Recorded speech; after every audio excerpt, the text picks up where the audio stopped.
नमस्कार दोस्तों, स्वागत है आप सभी का स्टडी आईक्यू में। आज हम लोग एक बहुत ही दिलचस्प, बहुत ही ज़रूरी इकोनॉमी से जुड़ा हुआ चर्चा करेंगे। हम लोग बात करने वाले हैं डेवास और एंट्रिक्स डील के बारे में। आप यहाँ पे खबर देख सकते हो और खबर देख के हम क्वाइट श्योर कि व्यूवर्स सरप्राइज जरूर हो जाएंगे। Devas can seize 50% of air India's assets, says a Canadian court. यानी कि कनाडा में मॉन्ट्रियल में जो भी एयर इंडिया के एसेट्स हैं उसमें से 50% एसेट्स सीज कर सकता है डेवास मल्टीमीडिया कंपनी। ये कहा गया बाय अ कैनेडियन कोर्ट। तो हम लोग समझेंगे ये एग्जैक्टली क्यों हुआ। इस पर्टिकुलर डिस्कशन में हम लोग डिटेल्ड वे में समझेंगे इस डेवास की डील को, इस डेवास डील में हुआ क्या, what were the things that transpired, क्या ये केस है, क्यों इसमें कैनेडियन कोर्ट ने ये कहा कि एयर इंडिया की एसेट्स आप सीज कर सकते हो। इन सारी चीज़ों को समझेंगे। इनफैक्ट अगर आप एग्जामिनेशन की तैयारी कर रहे हैं, competitive exams like UPSC, civil services या फिर स्टेट पीएससी, तो ये चर्चा आपके लिए बहुत ज़रूरी रहेगी। From economy perspective, from I would say investment perspective, FDI के पर्सपेक्टिव से पूरे इंडियन इकोनॉमी के ऊपर इसका परिणाम ज़रूर हो सकता है। क्योंकि हम लोग बहुत सारी फॉरेन इन्वेस्टमेंट चाहते हैं इंडिया में ताकि इंडियन इकोनॉमी ग्रो हो, लेकिन इस केस की वजह से ऑलरेडी थोड़ी सी एडवर्स इम्पैक्ट ज़रूर हो रही है ऑन इंडियन इन्वेस्टमेंट्स। तो चलिए समझते हैं इस डेवास एंट्रिक्स डील को एंड व्हाट एग्जैक्टली हैपेंड। थोड़ा सा लंबा डिस्कशन हो सकता है, so be ready for a long haul and to get to know all these things stay with me. मैं हूं आपका दोस्त राहुल साईगांवकर। आप मुझे इस आईडी पे फॉलो कर सकते हैं @राहुल साई 222। अगर आपको कोई सवाल है, कोई डाउट है, आप मुझसे कनेक्ट करना चाहते हैं, you can directly message me on Instagram. I do reply on Saturdays and Sundays. इसके अलावा अगर आप तैयारी कर रहे हैं एग्जाम्स की, देन डू विजिट studiiq.com या फिर आप डाउनलोड कर सकते हैं हमारे ऐप गूगल प्ले स्टोर से, जहाँ पे आपको सारी जानकारी मिलेगी हमारे कोर्सेज के बारे में। चलिए शुरुआत करते हैं डिस्कशन के बारे में और बात करेंगे कि व्हाट एग्जैक्टली ट्रांसपायर्ड। इस लेटेस्ट केस में हुआ क्या। दो सेपरेट ऑर्डर्स पास किए, एक नवंबर 24 2021 को, एक दिसंबर 21 2021 को, जहां पे डेवास मल्टीमीडिया कंपनी है, उस कंपनी को क्यूबेक की एक सुपीरियर कोर्ट ने, क्यूबेक एक प्रोविंस है कनाडा में, क्यूबेक के अंदर आता है मॉन्ट्रियल, मॉन्ट्रियल की एक कोर्ट है, जिन्होंने इन ऑर्डर्स में कहा कि आप एसेट्स सीज कर सकते हो AAI, Airport authority of India की, एआई की यानी कि एयर इंडिया की एसेट्स आप सीज कर सकते हो, जो भी एसेट्स इनके हैं आईएटीए के साथ। आईएटीए मतलब इंटरनेशनल एयर ट्रांसपोर्ट एसोसिएशन। तो समझते हैं एग्जैक्टली ये एसेट्स है क्या और ये क्यों जजमेंट आया। क्योंकि डेवास की एक डील थी एंट्रिक्स के साथ। इस डील के फेल होने के बाद 2011 में Devas is trying to get compensation from the Indian government. अब इसी के चलते ये लोग लीगल एवेन्यूज ढूंढ रहे हैं। बहुत जगह पे ये लोग केस कर चुके हैं, जैसे कि परमानेंट कोर्ट ऑफ आर्बिट्रेशन पहुंच चुके हैं। यूनाइटेड स्टेट्स में भी एक केस चल रहा है इनका, कैनेडियन कोर्ट भी चले गए ये लोग। अब जैसे ये ऑर्डर आया उसके बाद इंडिया डिड अपील, और अपील में एक पार्शियल रिलीफ दी इस कैनेडियन कोर्ट ने, जहां पे ये बताया गया कि केवल 50% एसेट्स जो हैं, और वो भी एयर इंडिया के, वो सीज कर सकता है Devas, which are with the International Air Transport Association and not the funds और the assets of Airports Authority of India. तो ये जो दूसरा ऑर्डर था जहां पे AAI, Airport authority of India के एसेट्स या फिर फंड्स को भी सीज करने की बात की गई थी, इसको क्वॉश कर दिया गया। तो इंडिया को एक पार्शियल रिलीफ जरूर मिली है। अब इसके बाद क्या डेवलपमेंट होगी ये तो हम लोग वेट करेंगे, इंडिया की एक्शन क्या होगी, क्या इंडिया इस ऑर्डर को भी चैलेंज करेगा, ये सब चीज़ें आने वाले समय में हमें पता चलेगी। लेकिन यहाँ पे कौन से एसेट्स सीज करने की बात की गई है। अब एयर इंडिया की मतलब क्या वो लोग एयर इंडिया का प्लेन उठा लेंगे?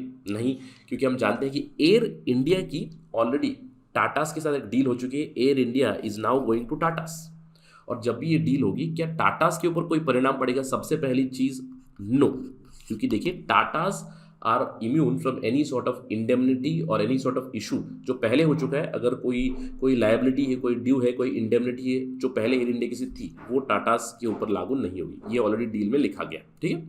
लेकिन कौन से एसेट्स सीज कर सकता है डेवास? एसेट्स जो भी फीस दी जाती है, जैसे कि इंटरनेशनल एयर ट्रांसपोर्ट एसोसिएशन जो है, उनके पास एक डिपॉजिट दिया जाता है। एयर इंडिया का, एआई का डिपॉजिट्स होती है, ट्रांजैक्शन होती है, जो एयरपोर्ट यूसेज फीस होती है। तो ये सारी फीस जो दी जाती है टू दिस आईएटीए, इसमें से 50% सीज कर सकता है डेवास, ये कहा गया। और डेवास ने अभी तक ये कहा जा रहा है कि 30 मिलियन के आसपास सीज किया हुआ है। तो चलिए एग्जैक्टली हुआ क्या, इस चीज़ को समझते हैं। इस पर्टिकुलर सिचुएशन में हम लोग आए क्यों, और इस कैनेडियन कोर्ट का क्या रोल है इस पूरे केस में। Let's try to understand. Let's talk about the deal right from the beginning. 2004 से देखिए, 2004 में एक कंपनी सेटअप हुई जिसका नाम था Devas Multimedia Private Limited. Bangalore based company, आप एड्रेस देख सकते हो, it is in Jayanagar, right, Jayanagar first block में, बैंगलोर में। और डेवास मल्टीमीडिया जब सेटअप हुई थी 2004 में तो काफ़ी ज़्यादा यूफोरिया था।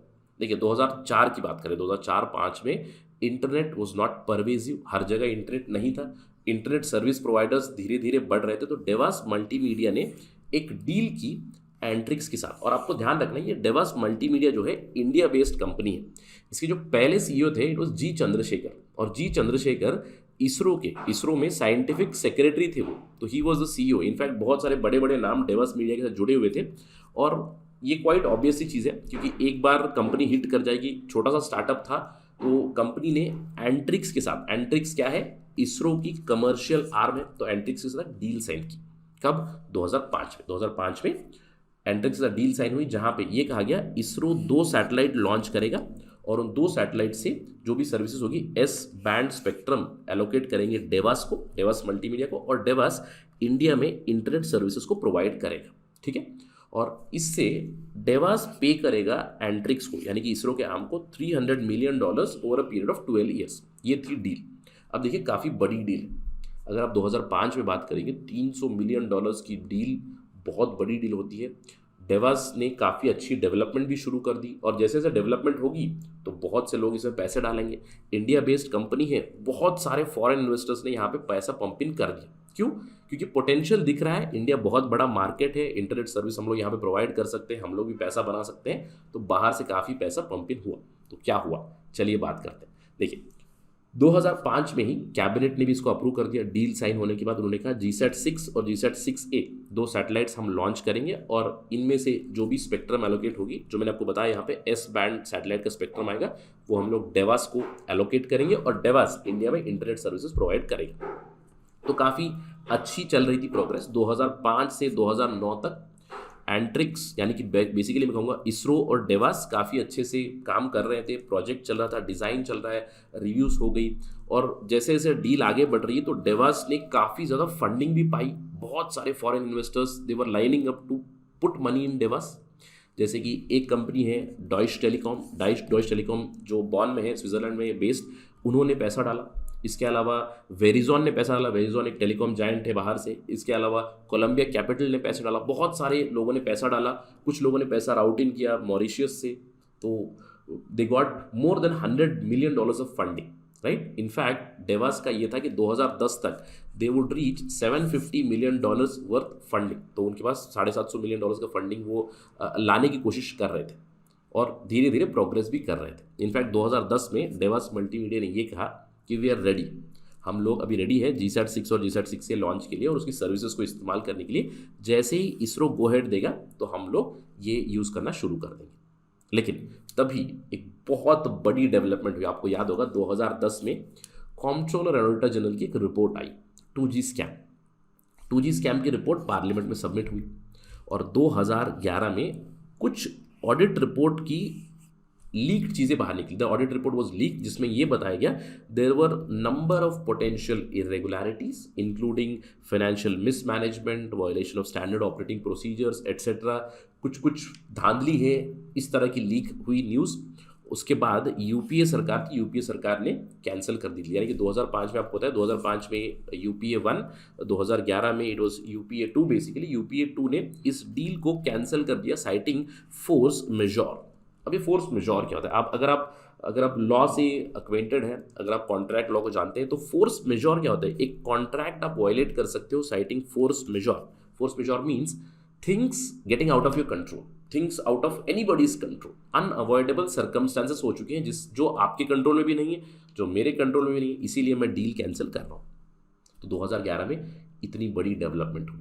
अब इमेजिन कीजिए डेवास मल्टीमीडिया की सिचुएशन, एक अपकमिंग कंपनी है जहाँ पे बहुत सारा पैसा पंप इन हो चुका है, बाहर वाले इन्वेस्टर्स है, ऑल्दो इंडियन कंपनी है, बाहर वाले इन्वेस्टर्स भी इसमें लगे हुए हैं। सडनली 2011 में डील कैंसिल हो जाती है, तो क्या होगा? क्वाइट ऑब्वियस कि जो प्राइवेट कंपनी है वो केस फाइल करेगी। तो इन्होंने केस फाइल कर दिया और अभी तक 3 आर्बिट्रेशन अवार्ड्स ये लोग जीत चुके हैं। जैसे ही डील कैंसिल हुई उसके बाद अलग अलग जगह पे वो लोग लीगल एवेन्यूज ढूंढ रहे हैं कि जहाँ जहाँ पे हम लोग केस कर सकते हैं वहाँ पे सब जगह पे जा रहे हैं डेवास मल्टीमीडिया। और यही होता है, प्राइवेट कंपनी होती है तो एक तगड़ी लीगल टीम भी उनके पास रहेगी, तो लीगल एवेन्यूज ढूंढते रहेंगे। और सबसे पहला अवार्ड उनके हित में गया 2015 में। 2015 में international chamber of commerce Delhi में ही सीटेड है, international chamber of commerce tribunal in new Delhi, उन्होंने अवार्ड किया डेवास को $562 million, US dollars $562 million plus 18% interest per annum Bharat सरकार देगी to Devas, right. Basically Antrix देगी, मैं कहूँगा एंट्रिक्स देगी तो इसरो देगी, इसरो देगी तो भारत सरकार देगी, राइट, सिंपल। तो एंट्रिक्स ने एक चैलेंज फाइल कर दिया इसके खिलाफ और अभी भी वो चैलेंज पेंडिंग है दिल्ली हाई कोर्ट में, ठीक है। तो एक अवार्ड मिल गया $562 मिलियन प्लस इंटरेस्ट का। अब दूसरा अवार्ड 2016-17 में आया, ये आया permanent court of arbitration at Hague. अब यहाँ पे बहुत ही स्मार्टली डेवास ने क्या किया, डेवास ने India Mauritius bilateral investment treaty को इन्वोक किया, क्योंकि बहुत सारे इन्वेस्टर्स जो थे उन्होंने मॉरिशस से इन्वेस्ट किया हुआ था, तो उन्होंने इस पर्टिकुलर ट्रीटी के ब्रीच में चले गए permanent court of arbitration, basically between India and Mauritius समझ लिए। तो वहाँ पे डेवास के जो शेयर होल्डर्स थे उन्हें अवार्ड किया गया $100 मिलियन प्लस इंटरेस्ट। 2017 में पहला ऑर्डर आया, 2020 में दूसरा ऑर्डर आया इसी का, जहाँ पे $111 मिलियन प्लस इंटरेस्ट अवार्ड किया गया टू डेवास शेयर होल्डर्स। ये दूसरा अवार्ड उन्होंने जीता। तीसरा अवार्ड फिर से 2020 में परमानेंट कोर्ट ऑफ आर्बिट्रेशन का ही आया, और यहाँ पे एक और शेयर होल्डर है जो डॉइच टेलीकॉम है, इन्होंने इन्वोक किया India Germany bilateral investment treaty, उसके तहत उन्होंने ड्रैग किया एंट्रिक्स को, फिर से उन्होंने अवार्ड जीता $132 मिलियन प्लस इंटरेस्ट। तो अभी तक 3 आर्बिट्रेशन अवार्ड ये लोग जीत चुके हैं। इसके अलावा बहुत सारे केसेस वो फाइल कर चुके हैं। यूएस में भी एक केस चल रहा है, यूएस का जो कोलंबिया कैपिटल है उन्होंने फाइल किया यूएस में, दूसरी जगह पर भी इन्होंने फाइल किया, कनाडा में भी किया, हम लोग समझते हैं एग्जैक्टली हुआ क्या, लेकिन आर्बिट्रेशन अवार्ड उनके हित में चला गया। अब इसके बाद क्या डेवलपमेंट हो, इसके बाद despite winning a lot of compensation awards, Indian government has not paid, और बहुत सी जगह पे चैलेंज किया, जैसे कि आईसीसी का वर्डिक्ट है चैलेंज किया, जो इंटरनेशनल चेंबर ऑफ कॉमर्स है उसका वर्डिक्ट चैलेंज किया गया, पीसीए के वर्डिक्ट्स को भी चैलेंज किया है कंटिन्यूसली। इनफैक्ट बीजेपी की सरकार जो है 2020 में एक फाइनल ग्लोबल फाइनेंशियल सेटलमेंट की तरफ बातचीत कर रही थी विद डेवास, लेकिन डील इतनी एक्स्ट्रावेगेंट बताई गई तो इंडिया ने नेगोशिएशन टेबल से पीछे कदम रख लिया। तो इसके चलते अभी डेवास ने ये कहा, there is no alternative but to move to attach और to seize Indian assets globally, यानी कि पैसा तो हमें वापस चाहिए, कॉम्पेंसेशन चाहिए, तो जो भी इंडिया के एसेट्स से बाहर ग्लोबली, तो हम लोग उसे कंटिन्यूसली चैलेंज करते रहेंगे। इसी के चलते उन्होंने केस फाइल किया यूएस में, कनाडा में भी। अब इसी के बीच जनवरी 2021 में क्या हुआ, एंट्रिक्स ने एक केस फाइल किया with NCLAT, national company law tribunal, जहां पे उन्होंने एनक्लैट ने ऑर्डर किया कि डेवास एक फ्रॉडुलेंट कंपनी है और उसको वाइंड अप किया जाए। और जब अपील किया एंट्रिक्स ने, तो appeal was also upheld in the appellate tribunal, कि उन्होंने कहा जो एंट्रिक्स डेवास अग्रीमेंट थी वो इलीगल थी, और डेवास अभी उसको चलते सुप्रीम कोर्ट भी जा चुका है एनक्लैट के ऑर्डर के ऊपर, ठीक है। अब इन सब के बीच अभी क्या हुआ, what is the current case, what happened. 3 investors हैं, CC Devas Mauritius, telecom Devas Mauritius और Devas employ Mauritius private limited, right. क्योंकि मैंने कहा कि बहुत सारे investors they route their money from Mauritius into India, तो मॉरिशस के 3 शेयर होल्डर्स कनाडा चले गए।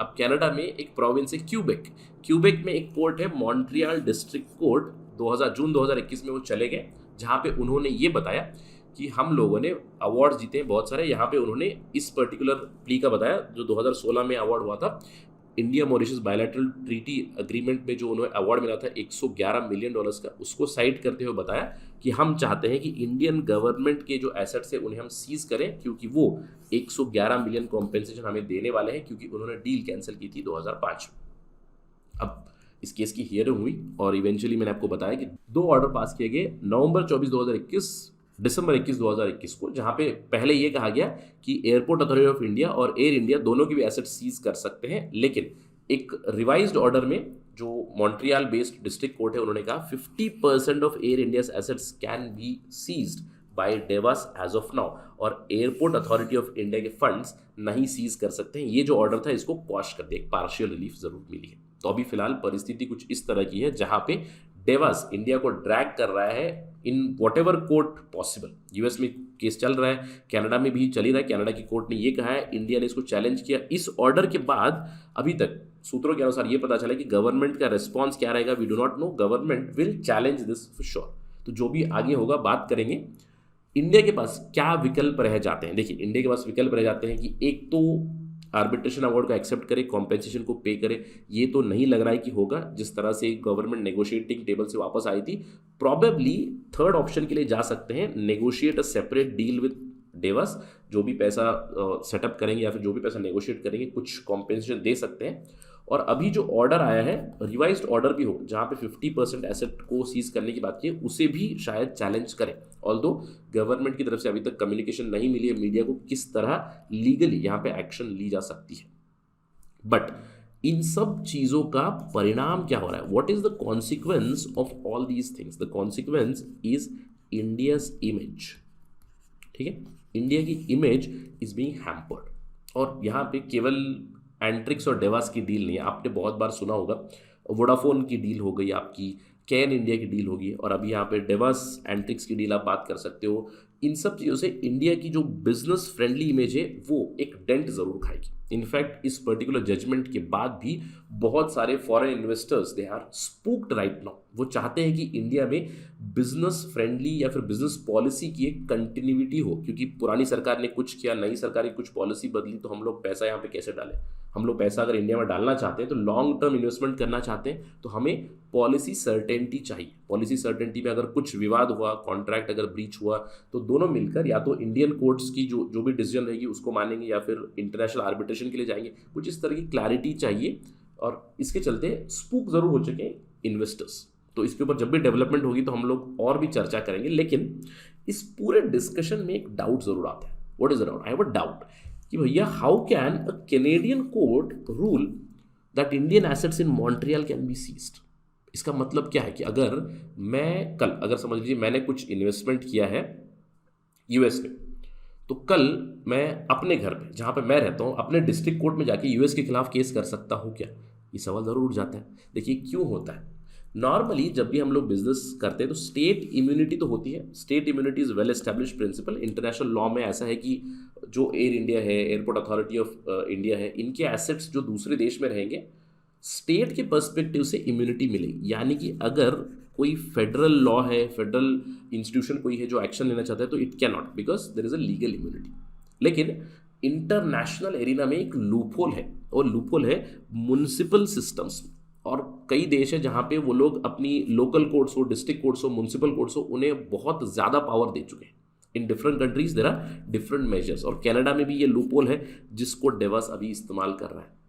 कनाडा में there is a concept of restrictive immunity. अब रेस्ट्रिक्टिव इम्यूनिटी मतलब क्या होता है कि किसी भी देश का एसेट है, जैसे इंडिया का एसेट अभी यहाँ पे क्वेश्चनेबल है, एयर इंडिया की और एयरपोर्ट अथॉरिटी ऑफ इंडिया की जो एसेट्स है उसको कब्जा करने की बातें कर चुके हैं। तो ये जो एसेट्स है इनको इम्यूनिटी है from federal loss, right. Canada में अगर समझिए कनाडा की फेडरल कोर्ट में चले जाता डेवस, तो वहाँ पे ये ऑर्डर भी पास नहीं होता, ये पूरा केस ही डिसमिस हो जाता। लेकिन बहुत ही स्मार्टली उनकी लीगल टीम पहुंची है यूजिंग दिस रेस्ट्रिक्टिव इम्यूनिटी, जहाँ पे सॉवरिन फंक्शन से जो इम्यूनिटी मिलती है उसके ऊपर नहीं गए हैं, वो उनकी एक डिस्ट्रिक्ट कोर्ट में गए हैं, और उनकी डिस्ट्रिक्ट कोर्ट में उनकी डिस्ट्रिक्ट में जो चल रहा है उसके ऊपर पावर है, ठीक है। तो इसी के चलते उन्होंने ये ऑर्डर पास किया है। उन्होंने ये माना कि जो एयरपोर्ट अथॉरिटी ऑफ इंडिया है, जो एयर इंडिया है, उनको टारगेट क्यों कर रहे हैं। उन्होंने ये माना कि they are alter ego of government of India. तो सिंपल टर्म्स में यहाँ पे हो क्या रहा है, देखिए सिंपल टर्म्स में अगर मैं आपको समझाऊं तो यहाँ पे एक पार्टी ए है, एक पार्टी बी है, जो दोनों कॉन्ट्रैक्ट में गए थे, और दैट इज इंडियन गवर्नमेंट। मैं कहूँगा यहाँ पे है एंट्रिक्स और यहाँ पे है डेवास, ये दोनों डील में गए थे और डील ब्रेक हो चुकी है, इस डील को ब्रीच कर दिया, और डेवास ने काफ़ी पैसा डाला हुआ था। तो इसने पहले तो ट्राई किया एंट्रिक्स से पैसा लेने के लिए, नॉट पॉसिबल।